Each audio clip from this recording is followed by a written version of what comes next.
9 semaines s'écoulèrent. Rodolphe ne revint pas. Un soir, enfin, il parut. Il s'était dit, le lendemain des comices, n'y retournons pas de sitôt, ce serait une faute. Et, au bout de la semaine, il était parti pour la chasse. Après la chasse, il avait songé qu'il était trop tard, puis il fit ce raisonnement, mais, si du premier jour elle m'a aimé, elle doit, par l'impatience de me revoir, m'aimer davantage. Continuons donc. Et il comprit que son calcul avait été bon lorsque, en entrant dans la salle, il aperçut Emma pâlir. Elle était seule. Le jour tombait. Les petits rideaux de mousseline, le long des vitres, épaississaient le crépuscule, et la dorure du baromètre, sur qui frappait un rayon de soleil, étalait des feux dans la glace, entre les découpures du polypier. Rodolphe resta debout, et à peine si Emma répondit à ses premières phrases de politesse. « Moi, dit-il, j'ai eu des affaires. J'ai été malade. » « Gravement » s'écria-t-elle. « Eh bien, fit Rodolphe en s'asseyant à ses côtés sur un tabouret, non. C'est que je n'ai pas voulu revenir. » « Pourquoi ? Vous ne devinez pas ?» Il la regarda encore une fois, mais d'une façon si violente qu'elle baissa la tête en rougissant. Il reprit, « Emma, monsieur, fit-elle en s'écartant un peu. »« Ah ! Vous voyez bien, répliqua-t-il d'une voix mélancolique, que j'avais raison de vouloir ne pas revenir, car ce nom qui remplit mon âme et qui m'est échappé, vous me l'interdisez. Madame Bovary. Et tout le monde vous appelle comme cela. Ce n'est pas votre nom, d'ailleurs, c'est le nom d'un autre. Il répéta, d'un autre. Et il se cacha la figure entre les mains. Oui, je pense à vous continuellement. Votre souvenir me désespère. Ah. Pardon. Je vous quitte. Adieu. J'irai loin, si loin, que vous n'entendrez plus parler de moi. Et cependant, aujourd'hui, je ne sais quelle force encore m'a poussé vers vous. Car on ne lutte pas contre le ciel, on ne résiste point au sourire des anges. On se laisse entraîner par ce qui est beau, charmant, adorable. C'était la première fois qu'Emma s'entendait dire ces choses, et son orgueil, comme quelqu'un qui se délasse dans une étuve, s'étirait mollement et tout entier à la chaleur de ce langage. Mais, si je ne suis pas venu, continua-t-il, si je n'ai pu vous voir, ah. Du moins j'ai bien contemplé ce qui vous entoure. La nuit, toutes les nuits, je me relevais, j'arrivais jusqu'ici, je regardais votre maison, le toit qui brillait sous la lune, les arbres du jardin qui se balançaient à votre fenêtre, et une petite lampe, une lueur, qui brillait à travers les carreaux, dans l'ombre. Ah. Vous ne saviez guère qu'il y avait là, si près et si loin, un pauvre misérable. Elle se tourna vers lui avec un sanglot. Oh. Vous êtes bon, dit-elle. Non, je vous aime, voilà tout. Vous n'en doutez pas. Dites-le-moi, un mot. Un seul mot. Et Rodolphe, insensiblement, se laissa glisser du tabouret jusqu'à terre, mais on entendit un bruit de sabots dans la cuisine, et la porte de la salle, il s'en aperçut, n'était pas fermée. Que vous seriez charitable, poursuivit-il en se relevant, de satisfaire une fantaisie. C'était de visiter sa maison, il désirait la connaître, et, Madame Bovary n'y voyant point d'inconvénient, ils se levaient tous les deux, quand Charles entra. « Bonjour, docteur, lui dit Rodolphe. Le médecin, flatté de ce titre inattendu, se répandit en obséquiosité, et l'autre en profita pour se remettre un peu. Madame m'entretenait, fit-il donc, de sa santé. Charles l'interrompit, il avait mille inquiétudes, en effet, les oppressions de sa femme recommençaient. Alors Rodolphe demanda si l'exercice du cheval ne serait pas bon. Certes. Excellent, parfait. Voilà une idée. Tu devrais la suivre. Et, comme elle objectait qu'elle n'avait point de cheval, Rodolphe en offrit un, elle refusa ses offres, il n'insista pas, puis, afin de motiver sa visite, il conta que son charretier, l'homme à la saignée, éprouvait toujours des étourdissements. J'y passerai, dit Bovary. Non, non, je vous l'enverrai, et nous viendrons, ce sera plus commode pour vous. Ah. Fort bien. Je vous remercie. Et, dès qu'ils furent seuls, pourquoi n'acceptes-tu pas les propositions de Monsieur Boulanger, qui sont si gracieuses? Elle prit un air boudeur, chercha mille excuses, et déclara finalement que cela peut-être semblerait drôle. Ah.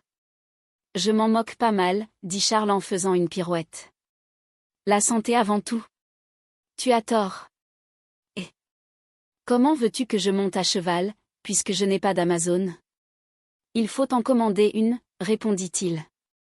L'Amazone la décida. Quand le costume fut prêt, Charles écrivit à Monsieur Boulanger que sa femme était à sa disposition, et qu'il comptait sur sa complaisance. Le lendemain, à midi, Rodolphe arriva devant la porte de Charles avec 2 chevaux de maître. L'un portait des pompons roses aux oreilles et une selle de femme en peau de daim.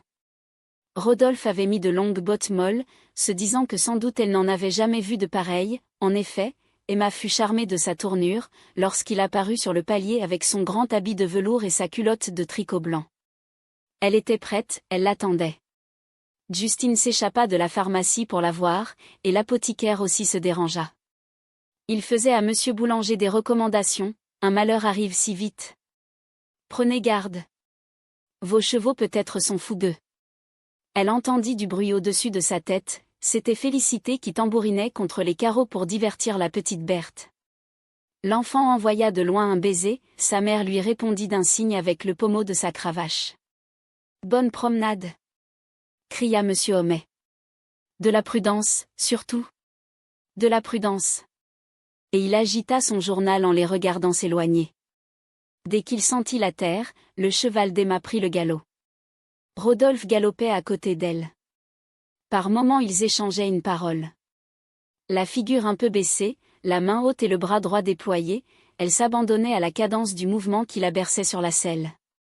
Au bas de la côte, Rodolphe lâcha les rênes, ils partirent ensemble, d'un seul bond, puis, en haut, tout à coup, les chevaux s'arrêtèrent, et son grand voile bleu retomba. On était au premier jour d'octobre.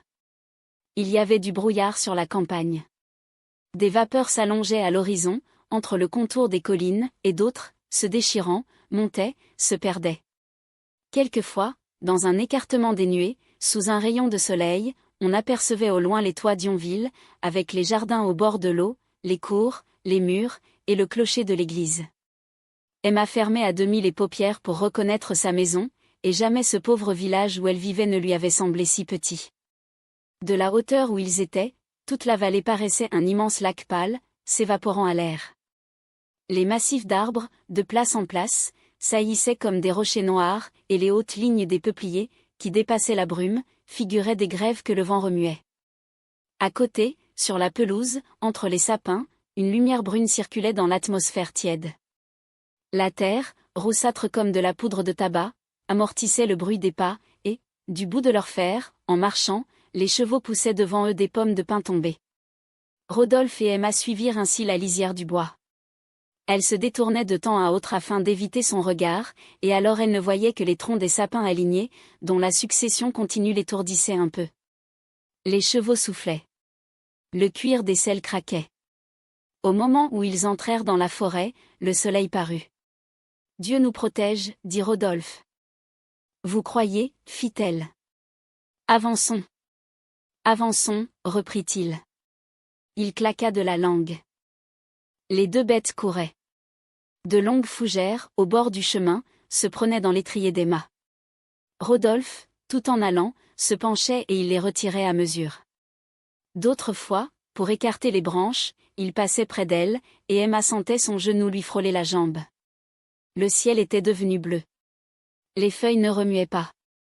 Il y avait de grands espaces pleins de bruyères tout en fleurs, et des nappes de violettes s'alternaient avec le fouillis des arbres, qui étaient gris, fauve ou dorés, selon la diversité des feuillages. Souvent on entendait, sous les buissons, glisser un petit battement d'ailes, ou bien le cri rauque et doux des corbeaux, qui s'envolaient dans les chênes. Ils descendirent. Rodolphe attacha les chevaux. Elle allait devant, sur la mousse, entre les ornières. Mais sa robe trop longue l'embarrassait, bien qu'elle la portât relevée par la queue, et Rodolphe, marchant derrière elle, contemplait entre ce drap noir et la bottine noire, la délicatesse de son bas blanc, qui lui semblait quelque chose de sa nudité. Elle s'arrêta. « Je suis fatiguée, dit-elle. »« Allons, essayez encore, reprit-il. »« Du courage. » Puis, 100 pas plus loin, elle s'arrêta de nouveau, et, à travers son voile, qui de son chapeau d'homme descendait obliquement sur ses hanches, on distinguait son visage dans une transparence bleuâtre, comme si elle eût nagé sous des flots d'azur. Où allons-nous donc? Il ne répondit rien. Elle respirait d'une façon saccadée. Rodolphe jetait les yeux autour de lui et il se mordait la moustache. Ils arrivèrent à un endroit plus large, où l'on avait abattu des baliveaux.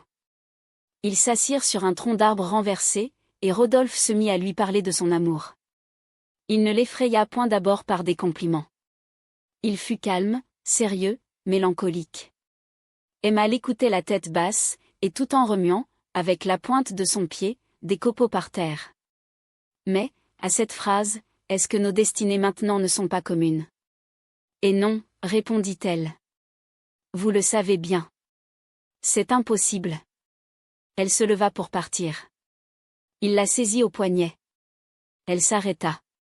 Puis, l'ayant considéré quelques minutes d'un œil amoureux et tout humide, elle dit vivement, « Ah! Tenez, n'en parlons plus. Où sont les chevaux? Retournons. » Il eut un geste de colère et d'ennui. Elle répéta, « Où sont les chevaux? Où sont les chevaux? » Alors, souriant d'un sourire étrange et la prunelle fixe, les dents serrées, il s'avança en écartant les bras. Elle se recula tremblante. Elle balbutiait, « Oh! Vous me faites peur. Vous me faites mal. Partons. » Puisqu'il le faut, reprit-il en changeant de visage. Et il redevint aussitôt respectueux, caressant, timide. Elle lui donna son bras. Ils s'en retournèrent. Il disait, « Que aviez-vous donc? Pourquoi? Je n'ai pas compris. Vous vous méprenez, sans doute? Vous êtes dans mon âme comme une madone sur un piédestal, à une place haute, solide et immaculée.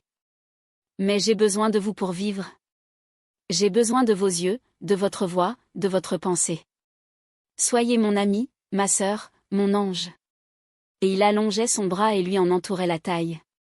Elle tâchait de se dégager mollement. Il la soutenait ainsi, en marchant. Mais ils entendirent les 2 chevaux qui broutaient le feuillage. « Oh! Encore, dit Rodolphe. Ne partons pas. Restez. » Il l'entraîna plus loin, autour d'un petit étang, où des lentilles d'eau faisaient une verdure sur les ondes. Des nénuphars flétris se tenaient immobiles entre les joncs. Au bruit de leurs pas dans l'herbe, des grenouilles sautaient pour se cacher. « J'ai tort, disait-elle.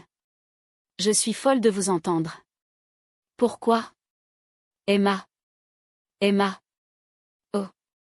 Rodolphe. » fit lentement la jeune femme en se penchant sur son épaule. Le drap de sa robe s'accrochait au velours de l'habit. Elle renversa son cou blanc, qui se gonflait d'un soupir, et, défaillante, tout en pleurs, avec un long frémissement et se cachant la figure, elle s'abandonna. Les ombres du soir descendaient, le soleil horizontal, passant entre les branches, lui éblouissait les yeux. Ça et là, tout autour d'elle, dans les feuilles ou par terre, des taches lumineuses tremblaient, comme si des colibris, en volant, eussent éparpillé leurs plumes. Le silence était partout, quelque chose de doux semblait sortir des arbres, elle sentait son cœur, dont les battements recommençaient, et le sang circulait dans sa chair comme un fleuve de lait. Alors, elle entendit tout au loin, au-delà du bois, sur les autres collines, un cri vague et prolongé, une voix qui se traînait, et elle l'écoutait silencieusement, se mêlant comme une musique aux dernières vibrations de ses nerfs émus. Rodolphe, le cigare aux dents, raccommodait avec son canif une des 2 brides cassées. Ils s'en revinrent à Yonville, par le même chemin. Ils revirent sur la boue les traces de leurs chevaux, côte à côte, et les mêmes buissons, les mêmes cailloux dans l'herbe. Rien autour d'eux n'avait changé, et pour elle, cependant, quelque chose était survenu de plus considérable que si les montagnes se fussent déplacées. Rodolphe, de temps à autre, se penchait et lui prenait sa main pour la baiser. Elle était charmante, à cheval.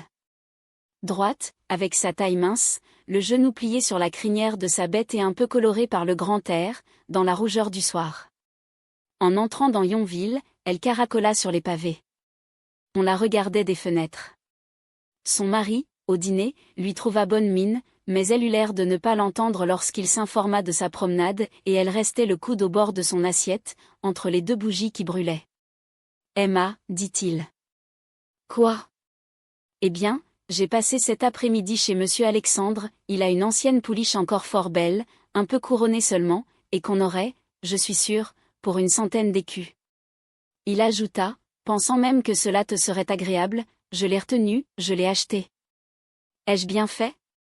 Dis-moi donc. Elle remua la tête en signe d'assentiment, puis, un quart d'heure après, sors-tu ce soir, demanda-t-elle. Oui. Pourquoi? Oh. Rien, rien, mon ami.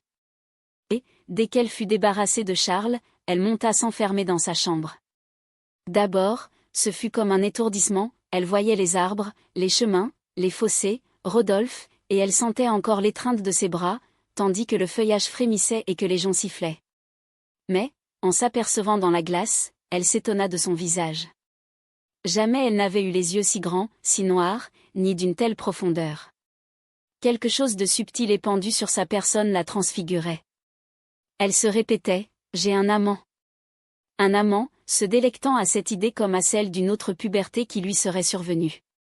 Elle allait donc posséder enfin ces joies de l'amour, cette fièvre du bonheur dont elle avait désespéré. Elle entrait dans quelque chose de merveilleux où tout serait passion, extase, délire, une immensité bleuâtre l'entourait, les sommets du sentiment étincelaient sous sa pensée, et l'existence ordinaire n'apparaissait qu'au loin, tout en bas, dans l'ombre, entre les intervalles de ses hauteurs. Alors elle se rappela les héroïnes des livres qu'elle avait lus, et la légion lyrique de ces femmes adultères se mit à chanter dans sa mémoire avec des voix de sœurs qui la charmaient. Elle devenait elle-même comme une partie véritable de ses imaginations et réalisait la longue rêverie de sa jeunesse, en se considérant dans ce type d'amoureuse qu'elle avait tant envié. D'ailleurs, Emma éprouvait une satisfaction de vengeance. N'avait-elle pas assez souffert? Mais elle triomphait maintenant, et l'amour, si longtemps contenu, jaillissait tout entier avec des bouillonnements joyeux. Elle le savourait sans remords, sans inquiétude, sans trouble. La journée du lendemain se passa dans une douceur nouvelle. Ils se firent des serments. Elle lui raconta ses tristesses. Rodolphe l'interrompait par ses baisers, et elle lui demandait, en le contemplant les paupières à demi closes, de l'appeler encore par son nom et de répéter qu'il l'aimait. C'était dans la forêt, comme la veille, sous une hutte de sabotier. Les murs en étaient de paille et le toit descendait si bas, qu'il fallait se tenir courbé. Ils étaient assis l'un contre l'autre, sur un lit de feuilles sèches. À partir de ce jour-là, ils s'écrivirent régulièrement tous les soirs. Emma portait sa lettre au bout du jardin, près de la rivière, dans une fissure de la terrasse. Rodolphe venait l'y chercher et en placer une autre, qu'elle accusait toujours d'être trop courte. Un matin, que Charles était sorti dès avant l'aube, elle fut prise par la fantaisie de voir Rodolphe à l'instant. On pouvait arriver promptement à la Huchette, y rester 1 heure et être rentré dans Yonville que tout le monde encore serait endormi. Cette idée la fit halter de convoitise, et elle se trouva bientôt au milieu de la prairie, où elle marchait à pas rapides, sans regarder derrière elle. Le jour commençait à paraître. Emma, de loin, reconnut la maison de son amant, dont les 2 girouettes à queue d'aronde se découpaient en noir sur le crépuscule pâle. Après la cour de la ferme, il y avait un corps de logis qui devait être le château. Elle y entra, comme si les murs, à son approche, se fussent écartés d'eux-mêmes. Un grand escalier droit montait vers un corridor. Emma tourna la clenche d'une porte, et tout à coup, au fond de la chambre, elle aperçut un homme qui dormait. C'était Rodolphe. Elle poussa un cri. « Te voilà! Te voilà !» répétait-il. « Comment as-tu fait pour venir? Ah! Ta robe est mouillée. »« Je t'aime, » répondit-elle en lui passant les bras autour du cou. Cette première audace lui ayant réussi, chaque fois maintenant que Charles sortait de bonne heure, Emma s'habillait vite et descendait à pas de loup le perron qui conduisait au bord de l'eau. Mais, quand la planche aux vaches était levée, il fallait suivre les murs qui longeaient la rivière, la berge était glissante, elle s'accrochait de la main, pour ne pas tomber, au bouquet de ravenelles flétries. Puis elle prenait à travers des champs en labour, où elle enfonçait, trébuchait et empêtrait ses bottines minces. Son foulard, noué sur sa tête, s'agitait au vent dans les herbages, elle avait peur des bœufs, elle se mettait à courir, elle arrivait essoufflée, les joues roses, et exhalant de toute sa personne un frais parfum de sève, de verdure et de grand air. Rodolphe, à cette heure-là, dormait encore. C'était comme une matinée de printemps qui entrait dans sa chambre. Les rideaux jaunes, le long des fenêtres laissaient passer doucement une lourde lumière blonde. Emma tâtonnait en clignant des yeux, tandis que les gouttes de rosée suspendues à ses bandeaux faisaient comme une auréole de topaze tout autour de sa figure. Rodolphe, en riant, l'attirait à lui et il la prenait sur son cœur. Ensuite, elle examinait l'appartement, elle ouvrait les tiroirs des meubles, elle se peignait avec son peigne et se regardait dans le miroir à barbe. Souvent même, elle mettait entre ses dents le tuyau d'une grosse pipe qui était sur la table de nuit, parmi des citrons et des morceaux de sucre, près d'une carafe d'eau. Il leur fallait un bon quart d'heure pour les adieux. Alors Emma pleurait, elle aurait voulu ne jamais abandonner Rodolphe. Quelque chose de plus fort qu'elle la poussait vers lui, si bien qu'un jour, la voyant survenir à l'improviste, il fronça le visage comme quelqu'un de contrarié. « Que as-tu donc » dit-elle. « Souffres-tu ? Parle-moi. » Enfin il déclara, d'un air sérieux, que ses visites devenaient imprudentes et qu'elle se compromettait.